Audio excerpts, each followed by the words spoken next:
Bonjour à tous et bonjour à toutes, je vais aujourd'hui vous apprendre à résoudre le Rubik's Cube. Donc tout d'abord, pour bien résoudre un Rubik's Cube, il faut bien le comprendre. Donc il faut comprendre les différents éléments qui le composent. Donc tout d'abord, on a les centres. Donc les centres, c'est ce qui est le plus facile à repérer, vu qu'ils sont composés que d'une seule couleur. Par exemple ici on a le centre rouge, et ils sont évidemment placés au centre. Voilà, le centre blanc, le centre orange. Et on va considérer que les centres ne bougent pas chaque fois que je fais des manipulations. Donc les centres restent au même endroit. Voilà. Et donc ces centres vont permettre de savoir où sont chaque face. Donc cette face-là, c'est la face orange. Cette face-là, c'est la face jaune. Celle-ci, c'est la verte. Celle-là, la rouge, etc. Donc on regarde uniquement le centre pour dire la couleur de la face.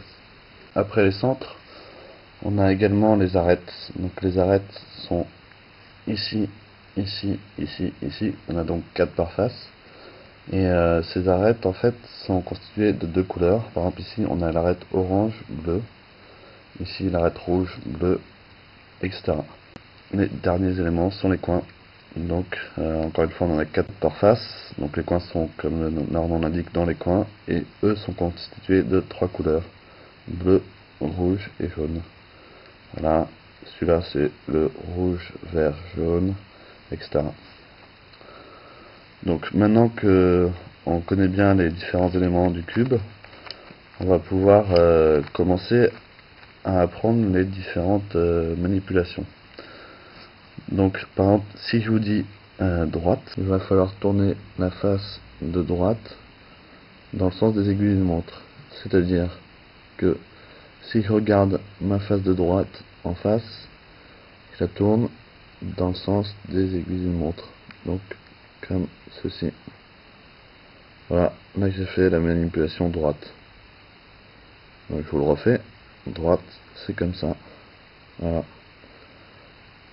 Ensuite, il y a également, par exemple, droite inversée. Cette fois, on tourne dans le sens opposé des aiguilles d'une montre, c'est-à-dire dans le sens trigonométrique. Donc voilà, là j'ai fait droite inversée. Voilà, je le refais, droite inversée. Voilà, c'est ça. Donc ensuite, c'est pareil pour les autres faces. Par exemple, si je dis gauche, je tourne la face de gauche dans le sens des aiguilles d'une montre. Donc je vous le refais encore une fois, gauche c'est comme ça. Donc en fait on se rend compte que droite et gauche, il y en a un, donc la face de droite qui va vers le haut, et l'autre va vers le bas. Vu qu'ils sont, quand on se passe face à eux, forcément ça s'oppose. Comme quand tu fais face à quelqu'un, ma droite c'est la gauche de cette personne. Donc là c'est pareil, quand je tourne dans ce sens là, ça correspond à l'autre sens pour l'autre face. Voilà, donc on a vu droite, droite inversée, gauche, gauche inversée.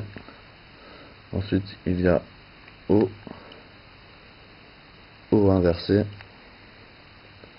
Il y a également donc la face du bas, donc bas, bas inversé. Donc on voit bien que quand je fais bas, c'est toujours dans le sens opposé à haut. Quand on regarde juste comme ça. Donc haut c'est ça, et bas c'est ça. Pareil pour la face de devant.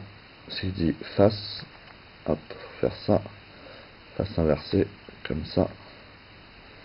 L'arrière, c'est ça. Et l'arrière inversé, c'est comme ça.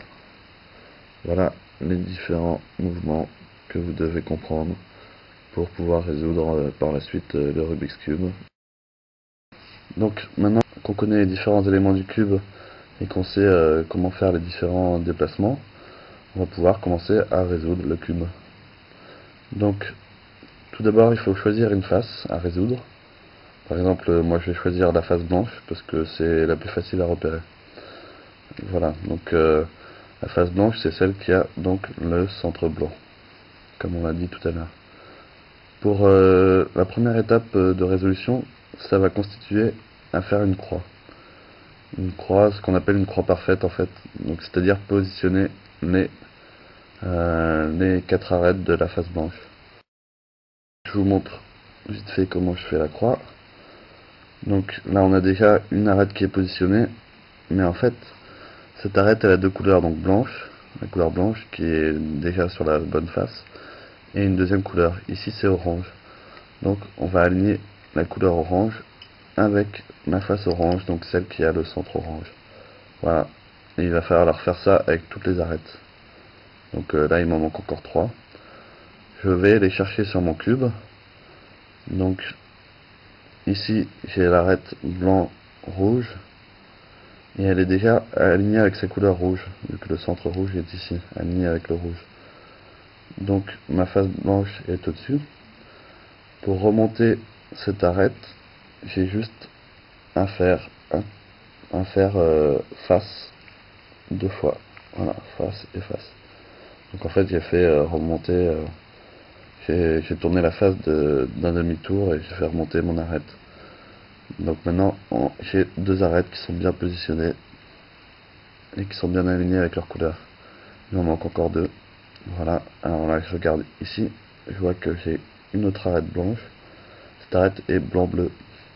Et en fait, toute l'astuce consiste à travailler non pas sur la face blanche, parce que j'ai déjà créé des éléments, j'ai déjà commencé à assembler, mais sur la face du bas. Donc mon arête blanc-bleu, je vais la faire passer en bas. Voilà. Ensuite, comme ça, je peux la tourner sans casser ce qu'il y a au-dessus. Donc maintenant, je l'aligne avec sa couleur bleue. Voilà, on est dans le même cas que tout à l'heure. Et je n'ai donc plus qu'à faire face deux fois et donc à remonter le bleu, l'arête blanc-bleu au-dessus. Voilà, j'ai donc maintenant j'ai créé deux autres arêtes et j'ai donc 3 arêtes sur 4. Il me manque donc l'arête blanche-verte qui est ici. Hop, je la fais directement remonter en faisant face. Et là, qu'est-ce que je vois? Oups, malheur, c'est mal orienté. C'est-à-dire que cette arête est effectivement l'arête blanche-verte, donc sur la face blanche et la face verte, mais elle n'est pas orientée comme elle le devrait. Ce que je vais faire, je regarde comme ça, donc c'est cette arête-là que je veux inverser. Je l'écarte, donc pour pouvoir travailler dessus, je l'écarte. Hop, je la fais tourner pour en fait changer son sens. Voilà, là j'ai changé son sens. J'ai donc plus qu'à l'aligner avec sa bonne couleur. Voilà. Mais quand j'ai fait ça, en fait, j'ai cassé l'arête blanc-rouge. Donc hop, je la remets. Et ensuite, je refais face deux fois comme d'habitude pour remettre l'arête au bon endroit. Et voilà, elle est bien orientée. Et j'ai donc bien ma croix. Voilà, donc maintenant qu'on a fait les arêtes, on va donc placer les coins. Là, il m'en reste plus que 3, j'ai eu de la chance. Donc voilà, donc là pareil, il faut regarder en fait les faces voisines. Donc déjà, ce coin, je sais qu'il sera blanc, vu qu'il sera sur cette face-là. Mais il sera aussi vert, vu qu'il y a cette face verte, et rouge. Donc je cherche le coin blanc, vert, rouge que je dois placer ici. Alors, où est-il? Le voilà. Blanc, vert, rouge. Alors, je vais tout d'abord le mettre en face. Donc il est là, et moi je veux qu'il vienne là. Je vais le mettre en face. Hop, voilà. Alors, je vais le faire venir ici. Évidemment, je peux pas faire comme ça, parce que là ça me casse tout. Donc ce que je fais, c'est que je le mets sur le côté en attendant. Hop. Toujours en travaillant avec la face du dessous qui justement casse rien à chaque fois. Je vais aller le récupérer. Hop, je déplace donc cette rangée là. Hop, je le récupère. On rappelle qu'il est là, c'est celui-là. Voilà, maintenant que je l'ai récupéré, je le fais tout simplement revenir. Et voilà, je l'ai placé. Il est donc au bon endroit, mais il n'est pas encore bien orienté. Donc on verra l'orientation plus tard. Mais en tout cas, il est bien blanc, vert et rouge.